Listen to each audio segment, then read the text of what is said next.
किसान और तोता। एक बार की बात है। एक किसान बाबा जमीला अपने खेतों में सब्जियां उगाया करता था। एक दिन उसे एक घायल तोता मिला जो पेड़ से गिर गया था।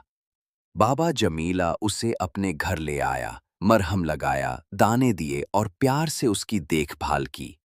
कुछ ही दिनों में तोता ठीक हो गया और बोलना भी सीख गया। धन्यवाद बाबा जमीला, तोता रोज यही कहता।